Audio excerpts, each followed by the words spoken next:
ሰላም ወደ አድማጮቻችን ቼልሲን የሚመለከቱ አዳዲስ መረጃዎችን ይዘን መጥተናል። በሳምንቱ መጨረሻ የተወሩ አዳዲስ የዝውውር መረጃዎችን ይዘን መጥተናል። ከዛ ውጭ አጨቃጫቂው የሆነው የስትራስቡርግና እንዲሁም ደግሞ የቼልሲ በሁለቱም በአንድ ባለሀብት ይገኛሉና ሁለቱም ወደ አውሮፓ ቻምፒዮንስ ሊግ የማለፍ እድል አላቸው። በጣም ሰፊ ነው ሁለቱም ቡድን። ስለዚህ ቼልሲ ከዩኤፋ ጋር ወይም ከአውሮፓ እግር ኳስ ማህበር ጋር ድርድሮችን እያደረገ ነው።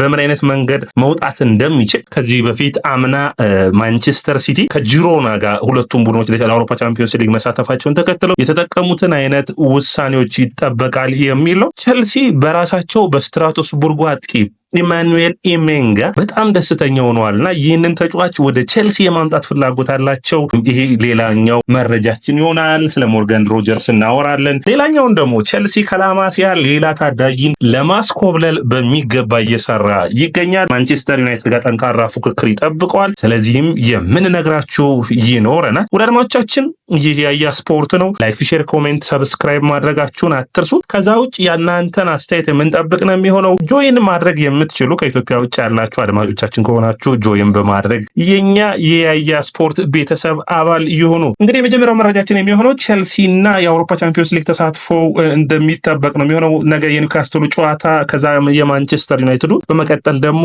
ተጠባቂው የሆነው የኖቲንጋም ፎረስት ከሜዳ ውጭ የሚደረጉ ጨዋታዎች ይኖሩታል። በአጠቃላይ ቼልሲ እንደ ቡድን ራሱን እያሻሻለ የመጣበት ያለፉት ሳምንታት ብቃት በጣም አስደሳች የሚባል ነው። ፉልሃም፣ ኤቨርተን እንዲሁም ደግሞ ሊቨርፑልን በተከታታይ ያሸነፈበት ሂደቶች በጣም ለውጥ ያመጡ ናቸው። ስለዚህ በክረምት የዝውውር መስኮት ራሳቸውን ማሻሻል ይፈልጋሉ። ቼልሲ በአውሮፓ ቻምፒዮንስ ሊግ ላይ የሚሳተፍ ከሆነ አንድ ትልቅ ተጫዋችን የማስፈረም እቅድ አላቸው። ያ ደግሞ ብዙዎቹ እያወሩት የሚገኙት ስለ ሞርጋን ሮጀርስ ነው። ይህንን ታዳጊ ከአስቶን ቪላ ቤት ማስኮብለል ቼልሲዎች ያስባሉ። እንግዲህ አስቶን ቪላ በአውሮፓ ቻምፒዮንስ ሊግ የመሳተፍ እድሉን የማያገኝ ከሆነ የአውሮፓን የፋይናንሻል ፌር ፕሌይን ህግ እየጣሰ እንደሚገኝ ይታወቃል። ከገቢው ውስጥ 90% የሚሆነውን ለደሞዝ እያወጣ ይገኛል። ያ ስህተት ነው የሚሆነው። አስቶን ቪላ በአውሮፓ ቻምፒዮንስ ሊግ ላይ የማይሳተፍ ከሆነ ብዙ ተጫዋቾችን የመልቀቅ ግዴታ ውስጥ የሚገባ ይሆናል። ዋትኪንስ፣ ሞርጋን ሮጀርስ፣ ራምሴ፣ ካማራ እነዚህ ሁሉ በብዙ ክለቦች የሚፈለጉ ናቸው። ቼልሲዎች ደግሞ ከ90 ሚሊዮን ዩሮ እስከ 100 ሚሊዮን ዩሮ በማውጣት ይህንን ተጫዋች ማምጣት ይፈልጋሉ። ሞርጋን ሮጀርስ በቼልሲ ቤት ቢመጣ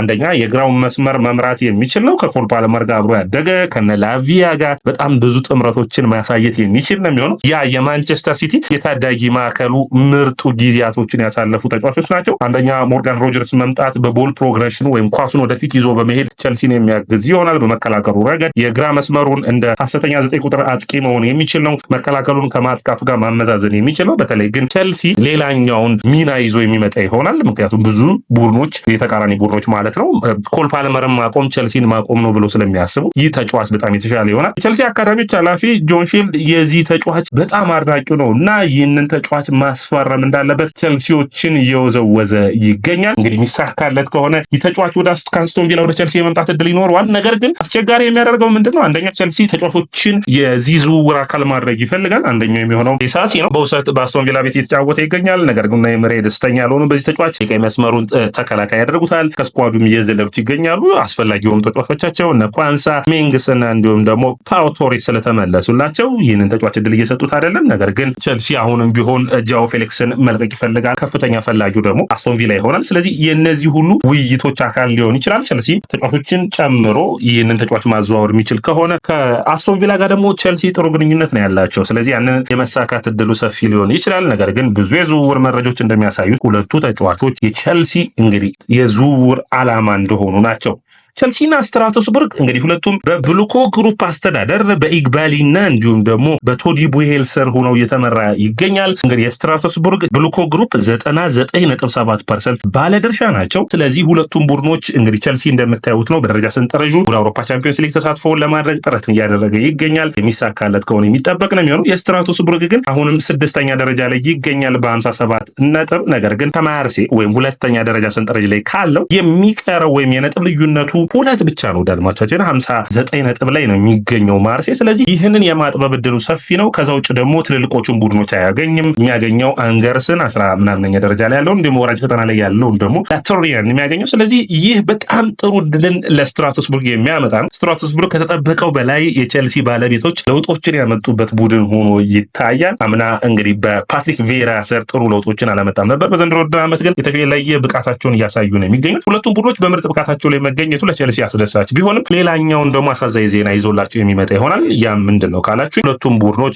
በአውሮፓ ቻምፒዮንስ ሊግ በአንድ ባለቤት ህግ መወዳደር አይችሉም። አምና ነው ይሄ ህግ የወጣው። ከዛ ውጭ ሁለቱም ቡድኖች ተጫዋቾችን ማዘዋወርም እርስ በራስ የማይችሉ ይሆናል። ምክንያቱም በአንድ ባለቤት ላይ ከሆኑ ቼልሲ ይህንን በማሰብ ከጥር ጀምሮ በሚገባ ሲዘጋጅ ነበር። ሁለቱም ቡድኖች ዩሮፓ ሊግ ላይ ሊገናኙ ይችላሉ። ሁለቱም ቡድኖች የአውሮፓ ቻምፒዮንስ ሊግ ላይ ሊገናኙ ይችላሉ። ይህ እንግዲህ ዩኤፋ ወይም የአውሮፓ እግር ኳስ ማህበር ይህንን ህግ ያወጣበት ምክንያት የመጀመሪያው ምክንያት ያደረገው የጂሮናና የሲቲ ነበር። ምክንያቱ በወቅቱ የምታስታውሱ ጂሮናን በአውሮፓ ቻምፒዮንስ ሊግ ላይ ተሳትፈዋል፣ ማንቸስተር ሲቲን በአውሮፓ ቻምፒዮንስ ሊግ ላይ ተሳትፈዋል። ነገር ግን ያደረጉት ምንድነው ለጊዜያዊ ወይም ደግሞ ለአንድ ዓመት የሚሆን ቡድኑን የባለቤት ሁኔታ መቀየር ነበር። ስለዚህ ከፍተኛውን የሆነውን ድርሻውን ማንቸስተር ሲቲ 51% የሚሆነውን ለጊዜያዊ ባለቤትነት ወይም ባዶ ባለቤት አልባ የመሆን እና ለጊዜያዊ ግን አስተዳደሩ ብቻውን እያገለገለ እንዲቀጥል የሚደረግበት ይሆናል። ያ እንግዲህ አንዱ ከህጉ ማምለጫ መንገድ ተደርጎ ይታያል። የቅርጽ ለውጥ ማምጣት ማለት ነው። ከቼልሲ ከብሉኮ ግሩፕ ሳይመራ ለአንድ ዓመት እንዲቆይ ማድረግ ነው እንግዲህ እንደ ውሳኔ የሚታየው። ያን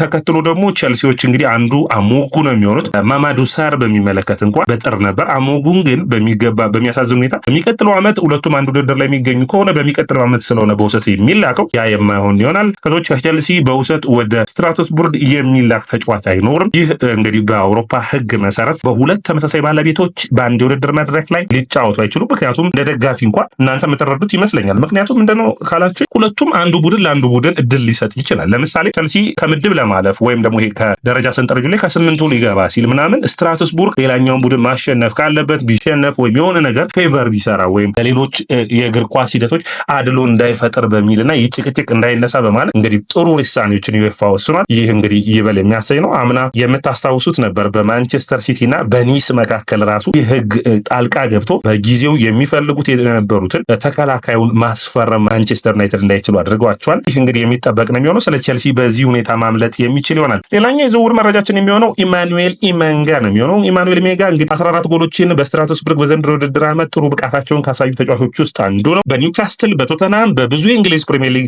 ቡድኖች ይፈለጋል። በተለይ የተረጋጋ ተጫዋች ነው። እሱን የሚይዝበት መንገድ፣ ቅርጹን አስተካክሎ የሚጫወትበት መንገድ ወደ ሜትር ከ94 አካባቢ ነው እንግዲህ ቁመቱ። ይህ ለቼልሲ የሚያግዝ ይሆናል። ቼልሲዎች ይህንን ተጫዋች በቡድኑ ለማቆየት በስትራስቡርግ አንድ ዓመትን አቆይተው በሚቀጥለው ዓመት ማምጣት ይፈልጋሉ። ረጅም ኮንትራት እንዲፈርም ይፈልጋሉ። እንግዲህ ይህ የሚጠበቅ ነው የሚሆነው። ነገር ግን እንደኔ እይታ ሁለቱም ተጫዋቾች ካያቸዋቸው በተለይ ጃክሰንን እና ኢማኑኤል ኢመንጋን ሁለቱም ለማደግ የሚፈልጉት መፎካከር እርስ በርስ የሚችሉ ነገር ግን ተመሳሳይ ተጫዋቾች ሆነው ይታያሉ። ሁለቱም በስፔሶች መካከል ጥሩ ናቸው። ወደ መስመር ሲወጡ ጥሩ ናቸው። አጨራረስ ላይ ጥሩ ናቸው። ነገር ግን ጨራሽ አጥቂ የሆኑ ልምድ ያላቸው ቡድኑን ደረጃ ከፍ የሚያደርጉ ነው አይታዩም። ስለዚህ ቼልሲ በነ ቪክቶሪዮ ኮሬስ እንዲሁም ደግሞ ኦሲሜን እና ሴስኮን አይነት ተጫዋቾችን ቢያመጣ አይሻልም ወይ? ለምሳሌ ሴስኮም ታዳጊ ቢሆን ነገር ግን በሚገባ ጃክሰን የማይሰጠን ነገሮች ይሰጣል።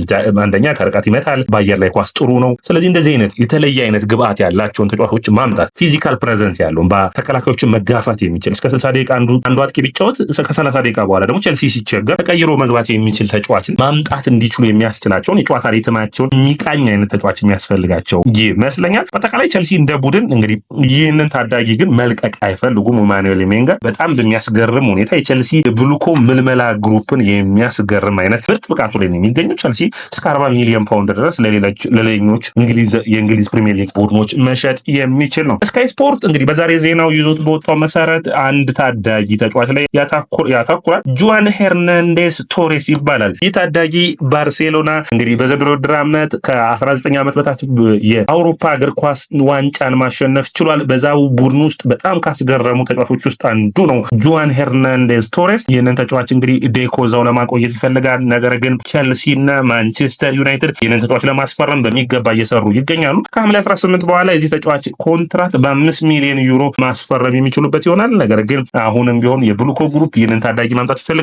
ለቼልሲ የተለየ አይነት ያጫወት ስታይል ያለው ነው። ይሄ በቀኝ እግሩ የአማካይ መስመሩን የሚቆጣጠር ፕሬስ ሬዚስታንስ የሆነ ታዳጊ ነው። ይሄ በእንግሊዝ እግር ኳስ ውስጥ የማታዩት የጋቪና እንዲሁም ደግሞ የፔድሪን አይነት ብቃት ያለው አይነት ተጫዋች ነው። ስለዚህ ቼልሲ ቢያመጣው የሚያግዘው ነው የሚሆነው። ነገር ግን በዚህ የዝውውር መስኮት ላይ እንግዲህ ከዚህ በፊት ማርክ ጉሂን ከባርሴሎና ማምጣታቸው ይታወቃል። ስለዚህ ባርሴሎና እና እንዲሁም ደግሞ ቼልሲ ጥሩ ግንኙነት የላቸውም ማለት ይቻላል። ምክንያቱም ቼልሲ የኮንትራት ማፍረሻውን ከፍሎ ነበር ባለፈው ያመጣው። ስለዚህ በዚህ ደስተኛ አይደሉም። ስለዚህ ይህንን ተጫዋችን ማጣት አይፈልጉም። ድርድሮቹን የሚቀጥሉ ይሆናል። ተጠባቂ የሆነ ነው የሚሆነው። ነገር ግን በዝውውሩ መጨረሻዎች ወቅት የምናይ ይሆናል። ይህ ታዳጊ እንግዲህ ከባርሴሎና ባርሴሎና የሚለቅ ከሆነ በተለይ በባርሴሎና የታዳጊዎች መደራረብ ይታያል። በጣም ጥሩ ጄኔሬሽን አለ በዋናው ቋሚ ቡድን ውስጥ ካያችሁ የፌርሚን ሎፔዝ፣ ኦልሞ፣ ፔድሪ፣ ጋቪን ታያላችሁ። ስለዚህ እነዚህ ካሉ ይህ ተጫዋች የመጫወቻ እድልን ስለማያገኝ ወደ እንግሊዝ ፕሪሚየር ሊግ የመምጣት እድል ሊኖር ይችላል። ቸልሲ እና ማንቸስተር ዩናይትድ በዚህ ተጫዋች ጉዳይም እየተፎካከሩ ይገኛሉ። ሰላም ወደ ደመቻችን የስፖርት ነው። ሼር፣ ኮሜንት፣ ሰብስክራይብ ማድረጋችሁን አትርሱ።